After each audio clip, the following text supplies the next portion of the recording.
Yeah. Hello, my name is Daniel Hodap. I'm the facilitator of the Law of One Europe Telegram group, and today we have again a session with our amazing soul host, Gabriel Lugo. Hi, Gabriel. Hello, Daniel. I love the amazing part always. So thank you as always for allowing this to happen. A lot of credit should be given to you. So thank you, Daniel. Yes, like you said, we're going to session 11, and we have a lot more of this information that I would call not so um, helpful in the direction of inner work. But it's interesting, I guess, for the people who have a curiosity towards these topics. But in essence, we're going to talk about, again, a bit of Maldic at the beginning. Then we're going to move into graduation into fourth density negative. And I guess the most we can take out of this session as a whole is to understand something that I don't think we have a clear or a clearer model of reality in other mythologies and models of life than here in the Law of One, which is, that surprising explanation of why there is evil in the world and what happens to evil people. Do they go to hell? No, they actually go to their own little fourth density experience. So again, that's something that it's sort of enjoyable, satisfactory for us to dive into. So that's basically what we have. Towards the end, we talk about more on uh, social memory complexes, how they form.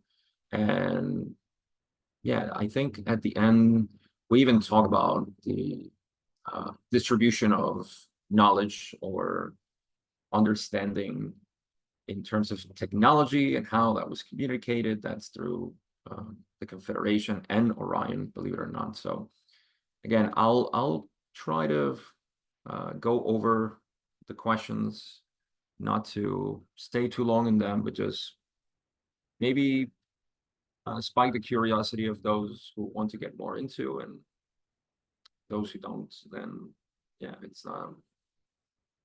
not so relevant. So okay, I'm gonna start with question 3. Here, Don is asking about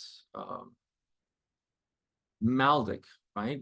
They are talking about Maldic, how they destroy their planet. This is something that we covered before. And after that destruction, Don is interested in knowing if they wouldn't have done that, would they be a self-service planet, right? A negative planet. And if they would have gone to fourth and fifth density. And Ra's answer to this is saying that the planetary social memory complex Maldic had in common with your own sphere, our Earth, our planet, the situation of a mixture of energy direction, meaning just people in general had positive and negative. It was a mixed population. So it was going to yield a mixed harvest, is what they're saying. So they would probably have been a mixed harvest, says Ra, a few moving to fourth density, meaning positive fourth density, and a few moving towards fourth density in service to self, or negative. The great majority repeating third density. And they also say, I guess this is important for us to know how we can know the future, which we don't, but we can guesstimate. And is that they say, this is approximate due to the fact that parallel possibility probability vortices cease when action occurs and new probability possibility vortices are begun. It's the most complicated way of saying sometimes we can shape our own fate or our own future. That's why they say it's approximate. And to me, it's a very accurate approximation. Like if we look at planet Earth and we see, it seems like a great deal of people are going to repeat third density because there is no clear collective direction, something that we'll talk about in this session, by the way, the need to move together in a direction. And yet Ra gives the disclaimer saying, hold on, this is approximate because everything can change in a second. But who knows when and if that's going to happen. Question 4 relates to a possible planet behind the sun. I'm not sure what that means. Ra says that it's not properly a planet, but it's a sphere, and the sphere is in first density. So a lot of speculation. I've heard about this, nothing too conclusive. Question 5 and 6 are basically the same. And Don is asking, in essence,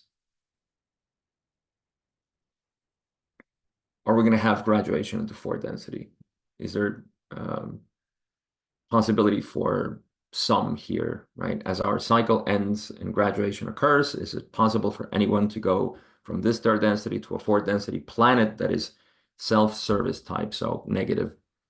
And yeah, Ross says that there is a possibility that indicates harvest, even though it's small, it's correct. I don't think we're too surprised about this. The world as we perceive it is very much guided by what we know as negative tendencies, negative polarity tendencies. So there must be a few who are actively working, spiritually working towards the negative path. Infamous Hitler shows up in question 7. I guess, Don is already thinking like, who graduated into fourth density negative already? So he asks about Hitler, and Ross says that, in essence, the one known as Adolf Hitler is at this time in a healing process in the middle astral planes of your physical or spherical force field. This entity was greatly confused, and although aware of the circumstance of his death, basically, when they say a change in vibratory level associated with the cessation of the chemical body complex. In other words, because he committed suicide, that's a possibility for the entity itself to be in a state of confusion after death. But no, he wasn't. He was pretty much aware that he killed himself. That's what I read here. Even though he was aware of that, still he needed a lot of care and healing. So the reason why is Ra doesn't talk about this, I think. There may be another suggestion in further sessions about Hitler, but it seems like Hitler, this always sounds funny to me when I say it, but he wasn't all too bad. All right, let's say he wasn't bad enough. He wasn't evil enough. He still had some consideration for the people and wanting, to have this ideal society, which I guess it's not very negative. You're going to be fully negative. So that threw him in a state of confusion. So healing, and I would think that Hitler would have to incarnate again in third density for whatever choice that mind, body, spirit would have to make. Okay, so now we get into the questions about, well, who has graduated into fourth density negative? And Ross says that the number of entities is very small, but a few have penetrated the 8th level, meaning graduation, which is only available from the opening of the 7th through the 6th. Penetration into the 8th, or intelligent infinity, allows the entity, in essence, to be harvested if it wishes at any time space during the cycle. This actually answers the question that I think it was a session or 2 ago, we were talking about the possibility of being harvested within the cycle and not waiting until the end. So yeah, here it shows that.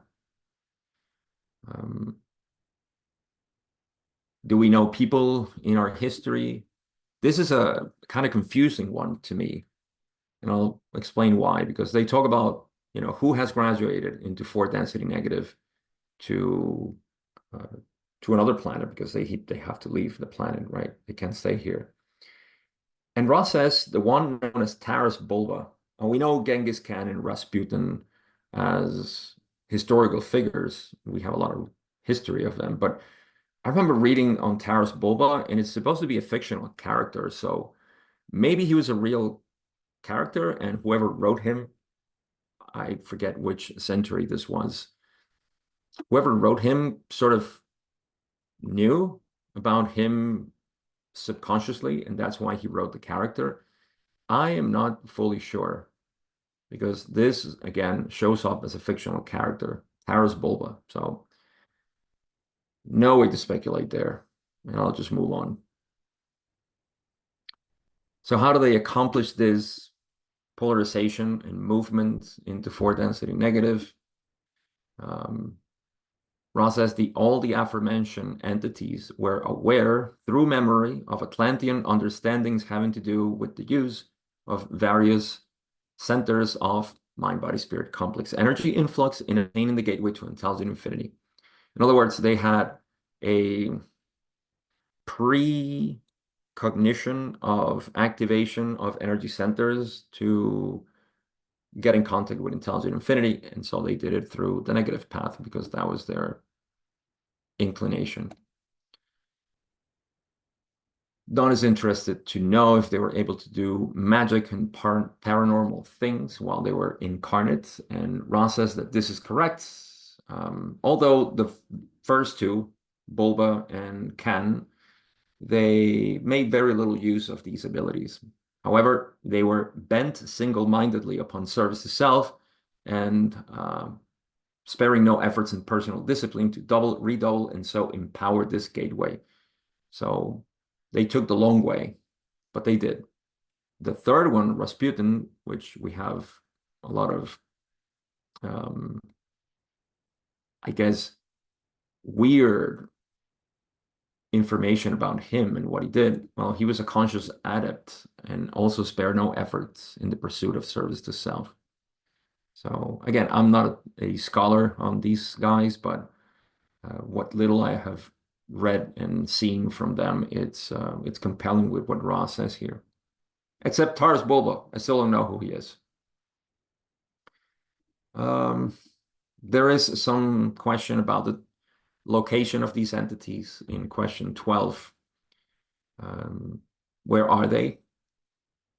And Ra gives a funny answer here, funny to our intellect, because they say these entities are in the dimension known as to you as fourth, so they are in 4 density. Therefore, the space-time continua are not compatible, meaning obviously our space-time is not compatible with them. An approximation of the space-time locus of each would net no actual understanding, right? It's almost like saying, where are my thoughts? Well, we can say they're in your head, but they're not really in your head. That's a funny way of talking about your thoughts being in your brain or something like that. They're not. But again, it satisfies our curiosity. So that's why I guess Ra indulges in the question. So they say each chose a 4-density planet, which was dedicated to the pursuit of the understanding of the law of one through service to self. One in what you know as the Orion Group, one in what you know as Cassiopeia. I don't know if I'm pronouncing that right. One in what you know as the Southern Cross. However, these loci are not satisfactory. We do not have vocabulary for the geometric calculations necessary for transfer of this understanding to you. So that's the answer, right? We can point to a geographical or specific location in space-time, but those are the planets that they are associated, I guess, by philosophy and methodology, whatever that may be. So 3 different places. So who is in Orion? As Ross says, Genghis Khan is in Orion. What is his job or occupation. I love Ra's answer here because Don he's asking a lot more, like third density perspective, like what does he do? And there is an answer to this at the end, but to question 14, where Don says, what is his job or occupation? What does he do? Ra says, this entity serves the creator in its own way. So that's one for reflection, of course. Don pushes, the issue and says, is it possible for you to tell us precisely how he does this service? So Ra says, it is possible for us to speak to this query. However, we use any chance we may have to reiterate the basic understanding learning that all beings serve the creator. There's a hidden message there. You see, to me, there's a hidden message how they say, I see where you're asking, but I want you to consider the bigger picture. There's a lot to derive out of that. And I'll give my 2 cents at the end with my own conclusions on how to see all this unfolding of negativity in the whole universe, because it can be a little bit, I don't know if scary is the right word, but disturbing, perhaps is better. It could be a bit disturbing to find this out and not understand why, right? And so it's almost like it's magnified in our belief system, because we've always said, oh no, bad people, they go to hell, or they go to a place where they don't bother anymore. Now we see like, oh no, they actually go to a level in which they influence us even more with negativity. So that can be a bit disturbing. So I'll talk about that at the end. But again, to satisfy Don's curiosity, Ra says that Genghis Khan is incarnate in a physical light body, which has the work of disseminating material of thought control to those who are what you may call crusaders. He is, as you would term this entity, a shipping clerk. My clearest understanding of what this is, first, the physical light body is the fourth density body, which it resembles a lot the human form for us, or the third density form of their planetary origins. That's the physical light body of fourth density. What is he doing? He's, in essence, just radiating thoughts of negativity or the negative path, the philosophy, right? The philosophy of service to self is being disseminated through him. That's what it's meant as a shipping clerk.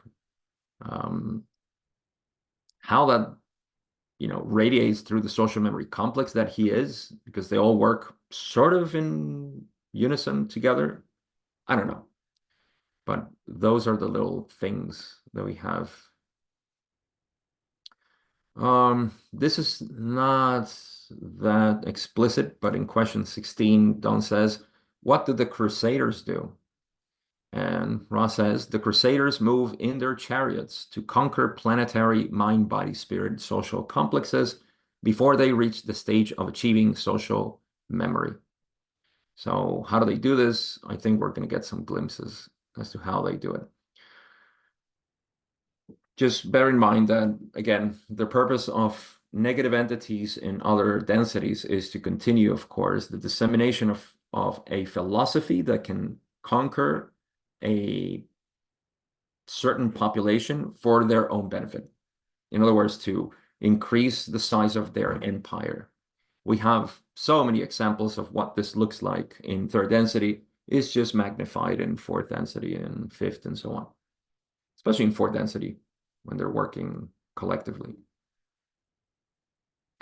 At what stage does a planet achieve social memory? So Ra says here, a mind, body, spirit, social complex. So I think there's a difference here, right? A mind, body, spirit, social complex. It's not a memory complex yet. So we are a mind, body, spirit, social complex here on planet Earth, even though we haven't collectively decide what to do and which direction. We're all interspersed in our thoughts. But they become a social memory complex when its entire group of entities are of one orientation or seeking. The group memory lost to the individuals in the roots of the tree of mind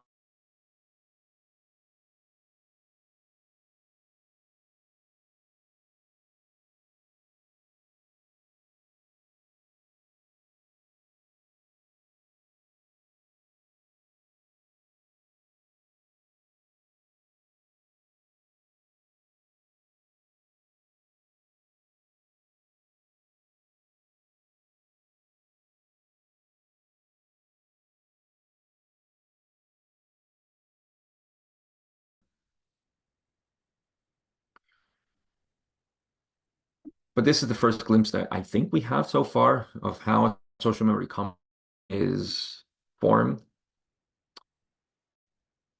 Then in question 18, Don wants to know, yeah, we have the Crusaders from Orion coming to this planet for mind control purposes. How do they do this? So here's the description. Ross says, as all, they follow the law of one, observing free will. Contact is made with those who call. Those then upon the planetary sphere act much as do you to disseminate the attitudes and philosophy of their particular understanding of the law of one, which is service to self. These become the elites. Through these, the attempt begins to create a condition whereby the remainder of the planetary entities are enslaved by their own free will. There's a lot talk about this. I personally don't like to indulge in this, but it serves no purpose to deny it, of course. To know that in our planet, we have many ways in which people enslave themselves, which is, to be honest, just an ignorance of knowing what we are. We've all been in some shape or form in that ignorance, and we have become ever more aware of the tactics and manipulations of those that, as Ra says, they become the elites. And that's the work in third density. This is coming because from fourth density, there are resources. In other words, I can imagine humans who are aligned with the negative path asking for, of course, enlightenment as to how to continue to control greater and greater portions of the population. It feeds up this hierarchical system, the pecking order that Ra talks about in the negative path through the densities. So we can imagine, somebody who becomes a sort of leader in its own community and starts to manipulate everybody for its own benefit, and then it grows into a larger, not community, but now like a state and nation, and then the world, and so on. So all this information is coming from what they call the Crusaders of Orion. In other words, the philosophy is being taught as to how to more efficiently manipulate and control and enslave people by their own free will. So we have our free will, and we are the ones who decide, obviously, if we want to play their game or not.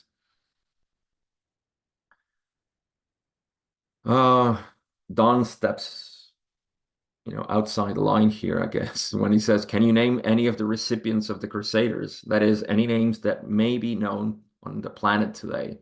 You know what Rod's going to say to this. So they say, I'm desirous of being in non-violation of the free will distortion. To name those involved in the future of your space-time is to infringe. Thus, we withhold this information. We request your contemplation of the fruits of the action of those entities whom you may observe enjoying the distortion towards power. In this way, you may discern for yourself this information. We shall not interfere with the, shall we say, planetary game. I love that part. It is not central to the harvest, they say. So, is it helpful to look and see those who have a distortion towards power and their actions? Well, that's what they're saying precisely. Look at the fruits of the actions of those that we see enjoying distortion towards power. I can say this is something that I'll share.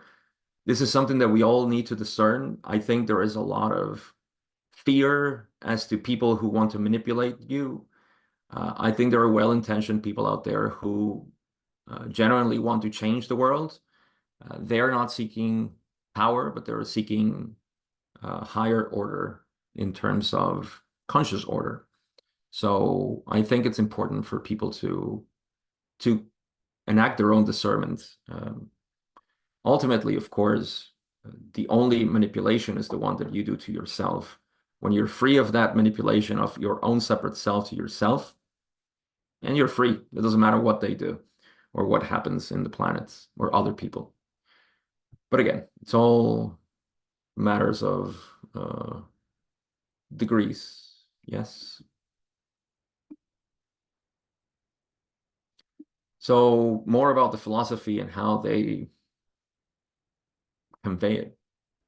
In question 20, then says, how do the Crusaders pass on their concepts of or to the incarnate individuals on Earth? So how do these four density entities communicate the concepts of the negative philosophy to humans here on Earth? Ross says there are two main ways, just as there are two main ways of, shall we say, polarizing towards service to others. So just like us, there are two, and we talked about this slightly, I think, in question 2, session 6, when we talked about the spirit and how this, some people have the spirit channel, how there are, because of mainly psychedelics, right? People blow open, these parts of their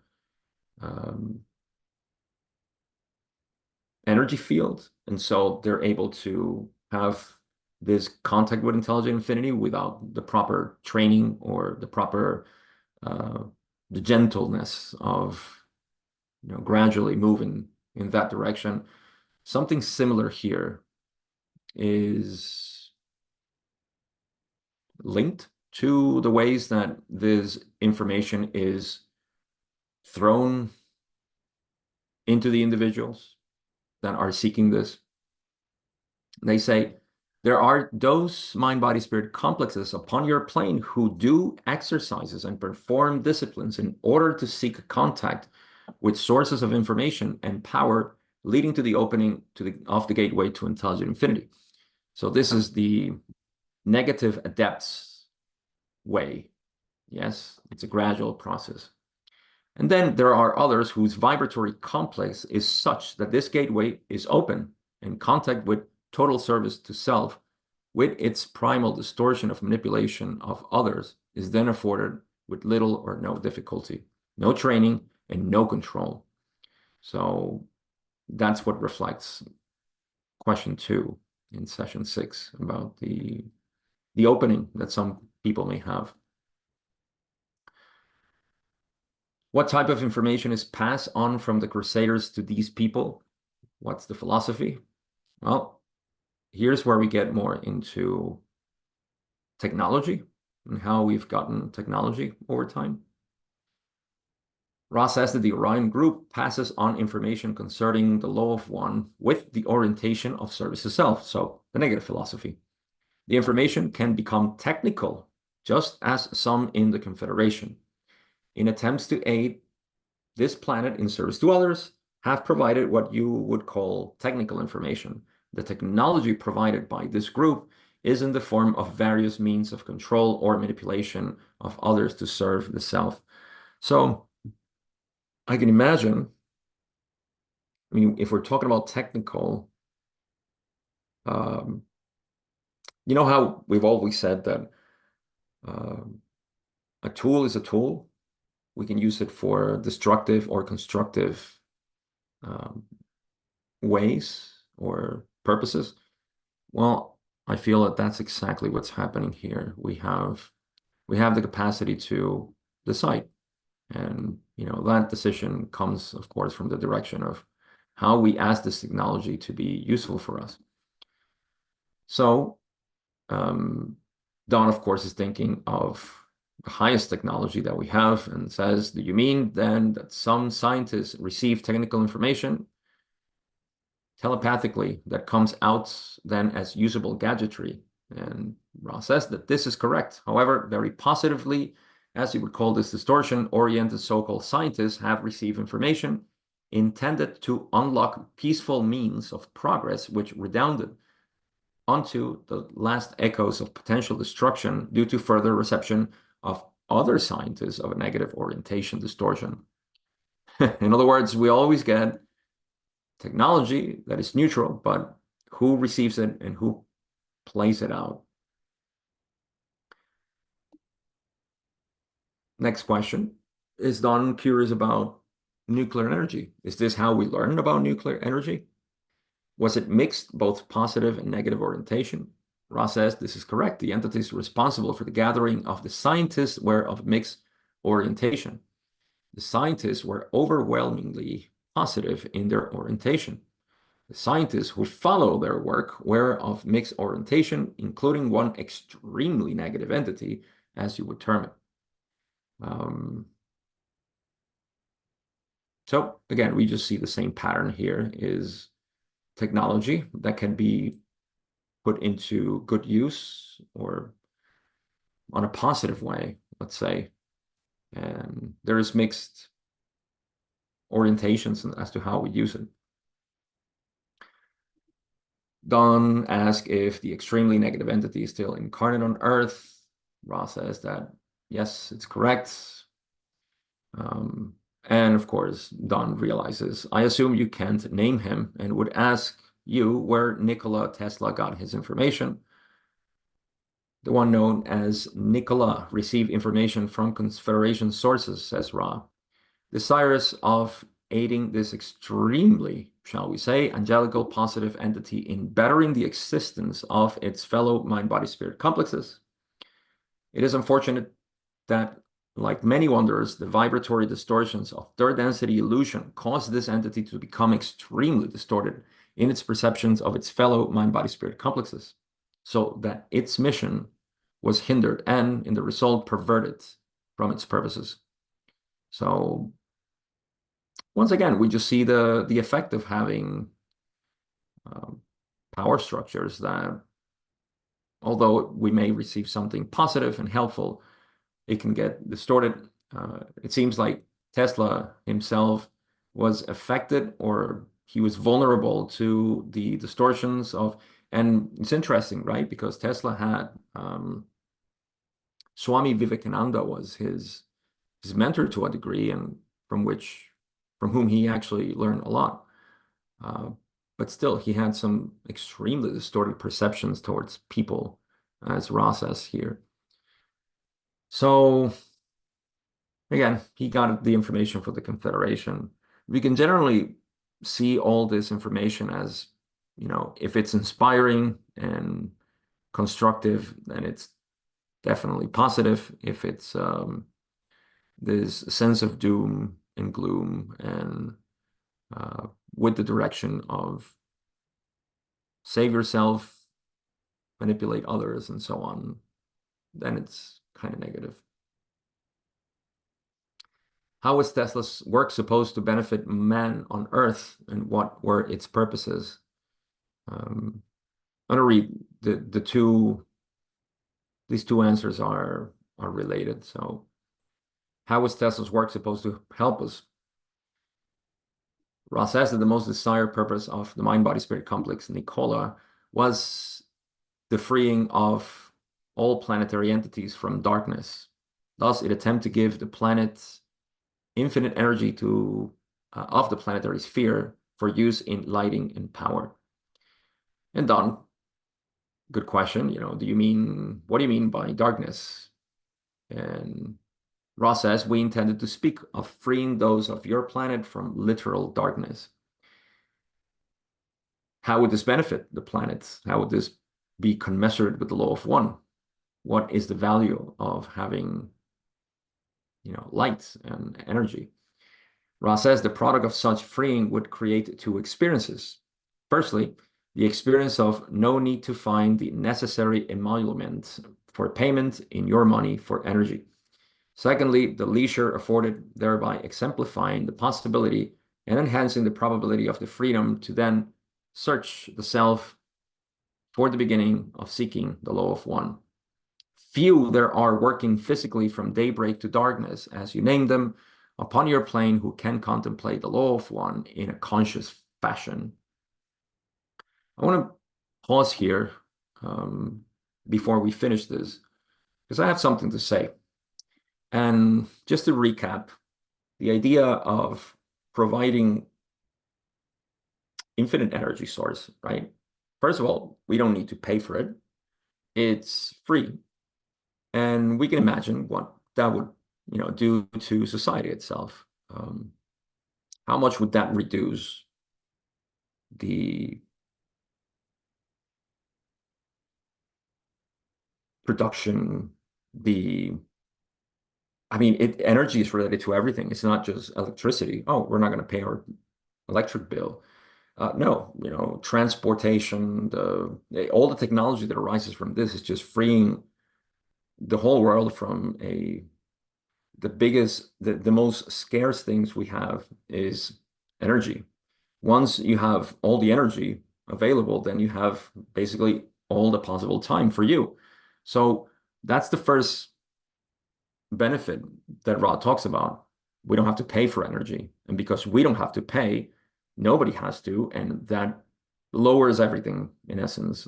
The availability, forget about the economy. Just think about how that would increase the, what's the word I'm looking for? The lifestyle of everybody, the well-being of everybody. But the second benefit, of course, of having this is that now you have a lot of leisure time, and guess what? You can now direct your attention towards the law of one. And that last part is where I want to make an emphasis, where they say, few there are working physically from daybreak to darkness that can contemplate the law of one in a conscious fashion. I think this is where the disciplines of the personality and, of course, shameless plug from me, the direct path which I teach is much valuable because we have created this idea that, in order to pursue the understanding of unity within us as the creator, then we need to quit our jobs and our families and move to a place. Like we need to dedicate our life to ascetic, possibly, secluded lifestyle. And I disagree. This is not needed. This is why I feel that our world, particularly, or more specifically, the people who are genuinely interested in inner work, they're ready for what we call the direct path. There's no longer a need to go through these practices, which again, they've never been, the only way. Direct path has always been an option. And lo and behold, all the teachers that we owe our philosophies and our traditions and our practices, all of them, it's unfair to say that they practice the direct path as if that was something like a particular practice. Rather, that they had a direct insight into the nature of their being. They had no need for anything. They didn't have to abandon their lives and do all these things. And what they did, they realized that was stupid. That was unnecessary. All of them will tell you that. So there's no need for that. However, yes, it is true, just like Tesla got, into this. Was it really third density that messed up Tesla? So Tesla was a victim? I disagree with that. Tesla and all of us are completely responsible for our own view of the world. So again, I'm not bashing Tesla. I'm saying that it's quite difficult. Yes, that this illusion is very enticing and it's very convincing. However, we're always responsible for how we view the world. And I feel the same way, in terms of the seeking. Yes, it's true. If we had a supportive environment, we could all That would be, there would be no distractions, or fewer distractions, and fewer ways to want to prove ourselves to be, better, and whatever else, we have in our egotistical mind of feeling incomplete and so on. So yeah, seeking the law of one in a conscious fashion only requires that you have an interest. And this is why I'm such a great proponent, not a great proponent. I'm so passionate about proposing this single, simple investigation through the nature of experience right now to contemplate and understand your true essence, which is the law of one. I wanted to share that. The rest of the session ends with, I think there's a couple. Yeah. So Don says, what about the Industrial Revolution in general? Was this planned in any way? And Ross says, this is correct. Wanderers incarnated in several waves, as you may call them, in order to bring into existence the gradual freeing from the demands of the diurnal cycles of and lack of freedom of leisure. So really good question, actually, because we see the Industrial Revolution as being that part in our history that took us out of darkness, basically. It was the first time that we got some amazing technology. And, it's romanticized in so many ways. This late, what's called the 1700s and 1800s. So that's where we developed this. And it's due to this technological advancement through the Confederation in Wanderers, as it seems. I'm not going to cover question 30. That's just maintenance of the raw contacts. But Don does say he has one last question. And he says, my only question is why the Crusaders from Orion do this? What is their ultimate objective? And he says, that is probably too long to answer, and hopefully in the next session. But no, actually, Ross says, this is not too long. This is not too long to answer. To serve the self is to serve all. The service of the self, when seen in this perspective, requires an ever-expanding use of the energies of others for manipulation to the benefit of the self with distortion towards power. So with this, I'm going to end. Just adding up to this, what Ross says, this is, of course, I would say an intermediate understanding in the law of one model.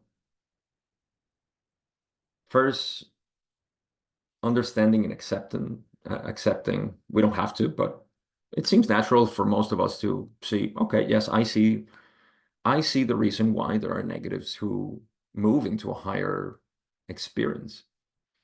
And then saying, okay, well, what's their purpose? What is their objective? This is the great answer, you see, because they say to serve the self is to serve all. We should never forget that. And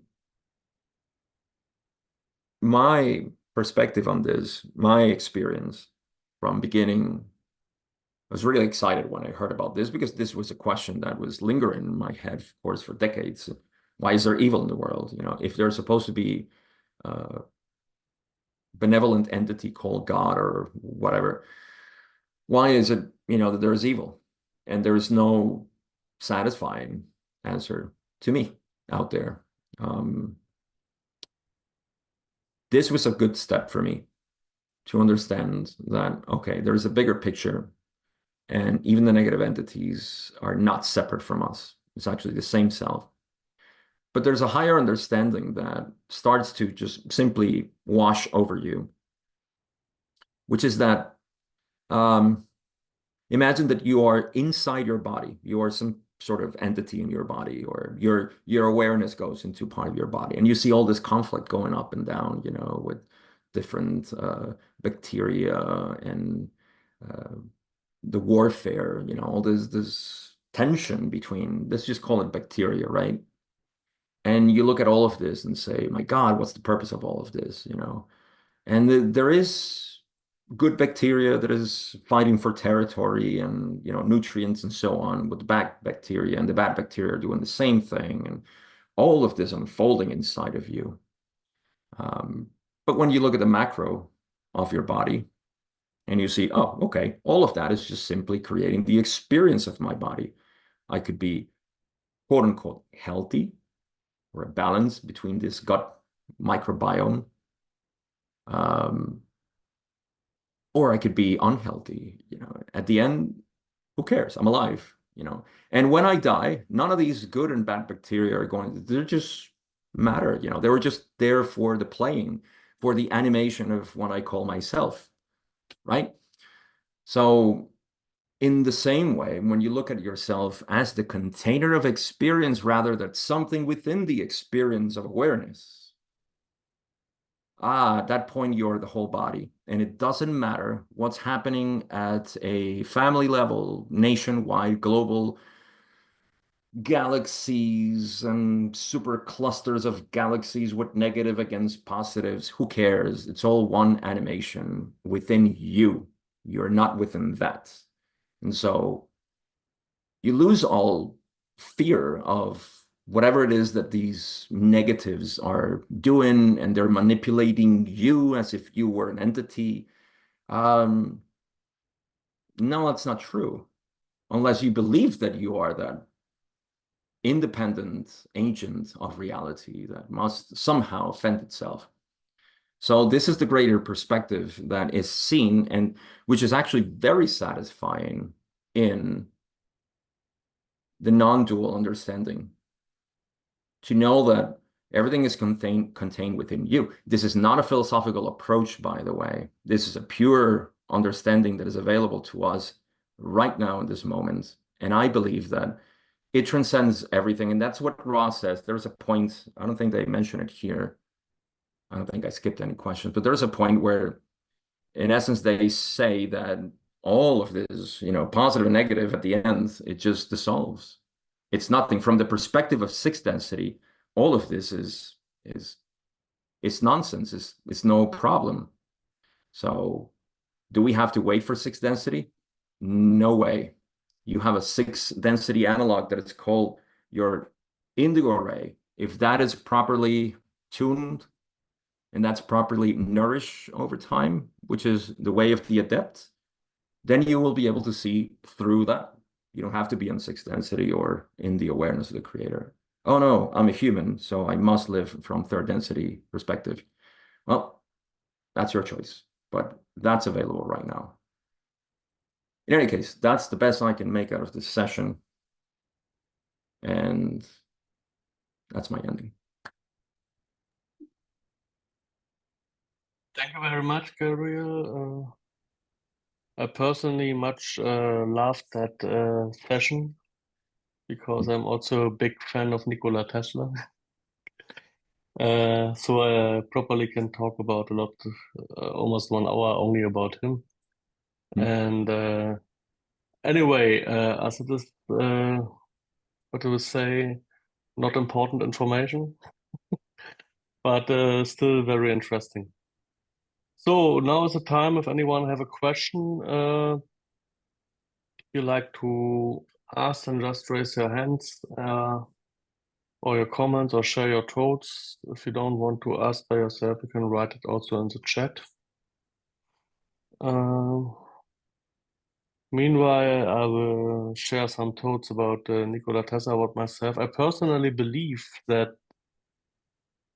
he was a kind of distorted in the way that was very naive by where he sources his money from. So, so he got a whole life support from various people. The most popular one, I think, is JP Morgan, and so they financed his invention. And everybody who don't know much about Nikola Tesla, there is no day wherever you live on the planet where you are not using invention of Nikola Tesla.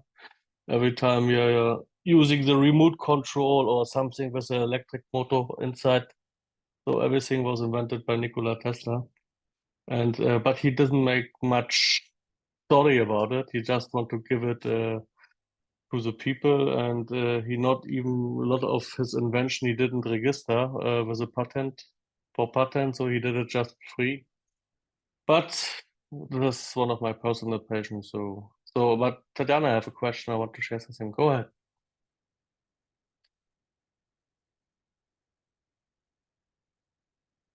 You have to unmute your microphone, I think. Yeah. Oh my God, it was like kind of long, sorry.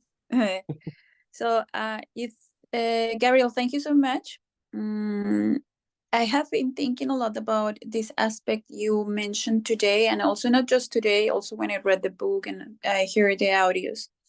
I have been thinking about this movie, Dune. Nowadays we have the second part already you can just stream it, and how it portrays exactly the theme of polarization through these 2 points, like the negative and positive. On one hand, it literally shows the dark, intense scenes like the black pool fed by human blood, representing a very negative, dark aspect, just my humble opinion. And on the other hand, there is the character of the boy who is driven by the desire to help and follow unconditional love and fulfill agreements made before reincarnation, like he just loves someone, but it's not the moment to be romanticizing. It's more the moment to somehow explore how to be on service. And I was wondering exactly in this Genghis Khan type of character who I understand was a part of a book, and Ra said it polarized negatively. So how might a movie like Dune, which is also fiction, be interpreted in a similar way, using this energy to create the purpose of polarization?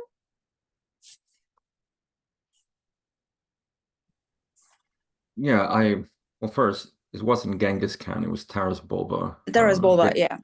Yeah, again, that's coming out of my ignorance. I don't really know that Taras Bulba was a physical, historical figure.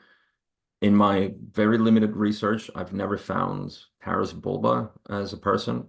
So I wouldn't even go as far to speculate that our thoughts and our mental, creative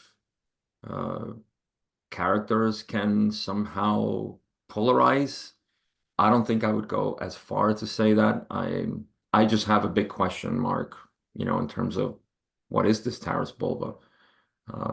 But I don't know if this helps at all. I just thought when you were saying you're talking about Dune and these movies, I haven't watched those, but it's on my list. I You see, it's fascinating to see that all good movies, what they do is play with these polarities. All of them could be in an individual basis or a group or a nation, but it's always this theme, right?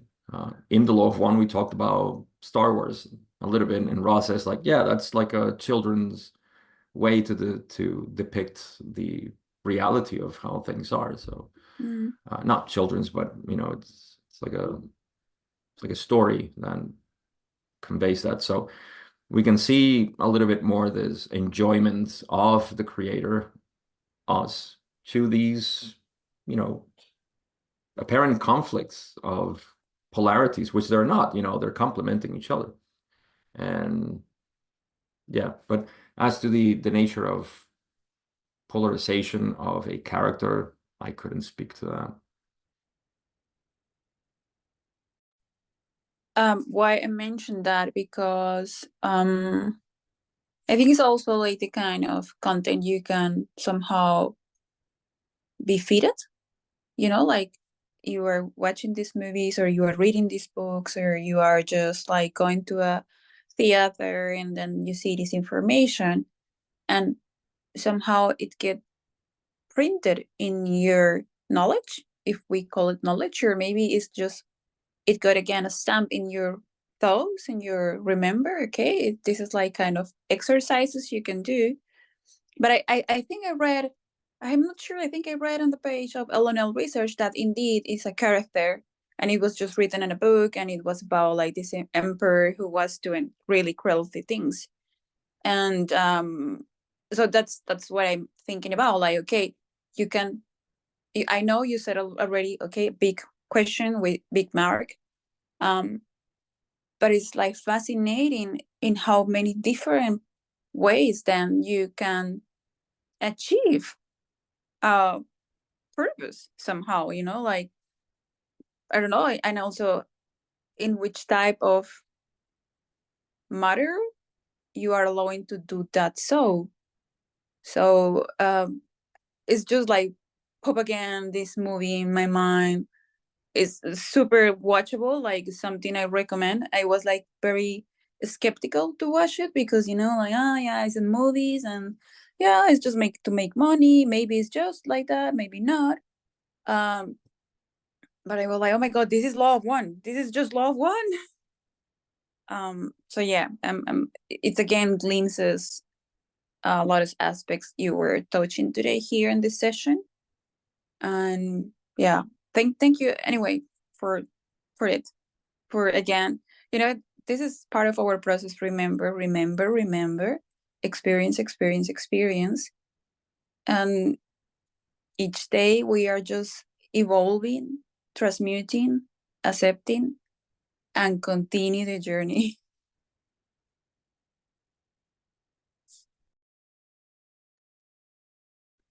Thank you, Tatiana, for your sharing your thoughts and your comments. So, do we have anyone else who wanted to share something? Or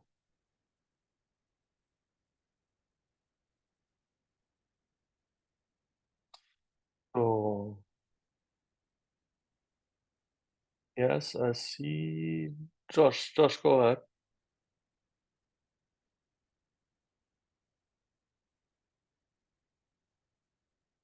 Hi, thank you, Gabriel, and everyone. And I was really, you piqued my curiosity. I had not heard about Nikola Tesla and Swami Vivekananda. Can you share more about that? Because I'm aware that they both were in New York State for some time, but I did not know they were in communication. Fascinating. I also, like Daniel, share a passion for Tesla. Yeah, I would actually move that question to Daniel to see if he has anything to say. I'm not a like I said, I'm not a scholar on either of them. I just know that they had a relationship and he learned a lot from Vivekananda. Daniel, do you know anything about that?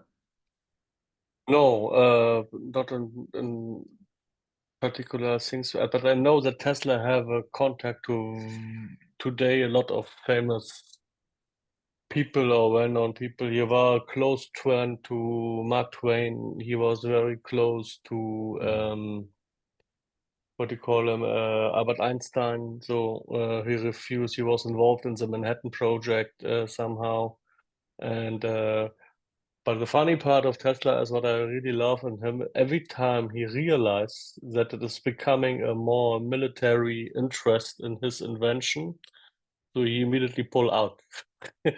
So he was when he came to the point, he realized what's actually going on in the background and why they want to do some things with bad intentions. So he stopped his work on that project. Yeah. Yeah, but I cannot say in particular things about this one. Maybe you share what you know, Gabriel. I don't have to add anything on that. Yeah, I wish I could add, more, but homework.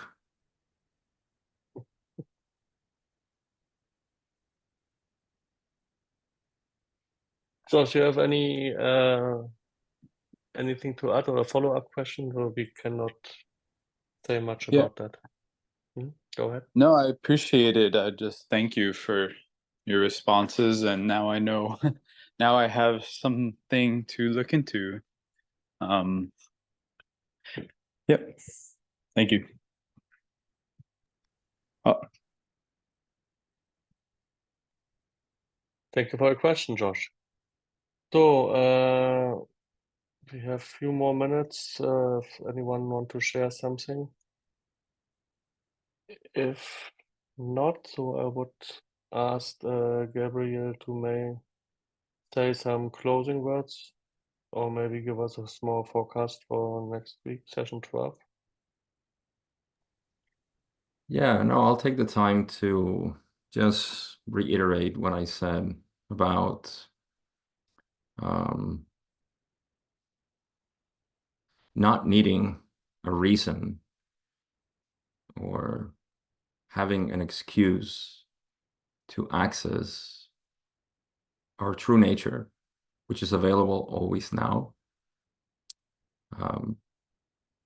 It's understandable that there is a lot of confusion surrounding it, and so it seems to discourage us from the simplicity of this practice of recognition.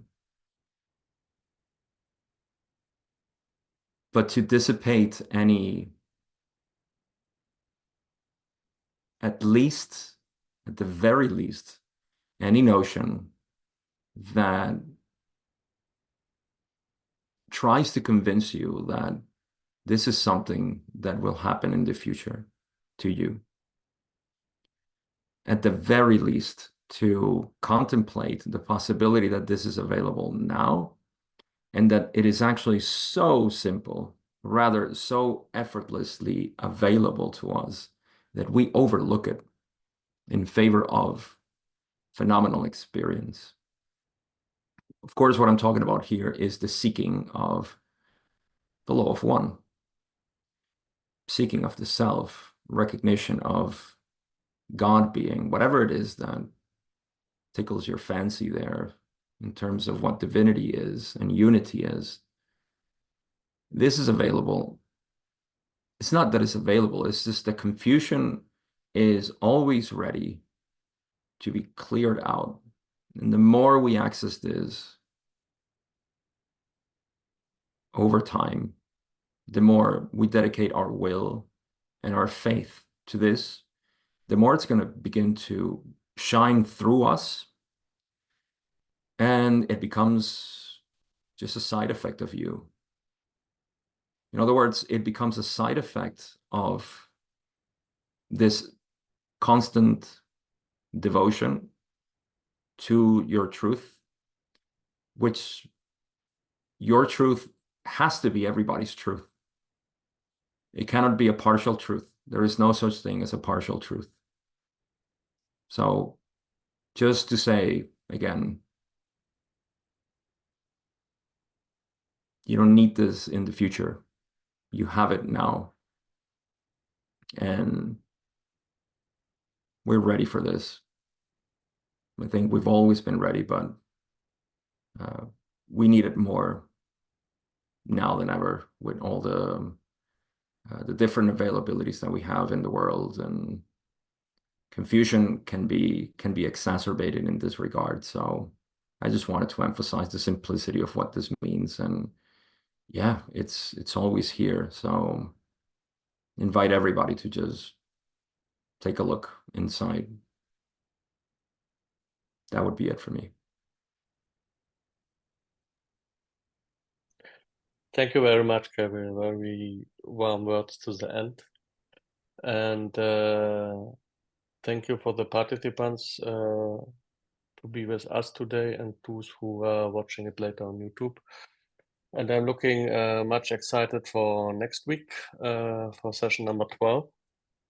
And once again, thank you very much, Gabriel, and see you next week.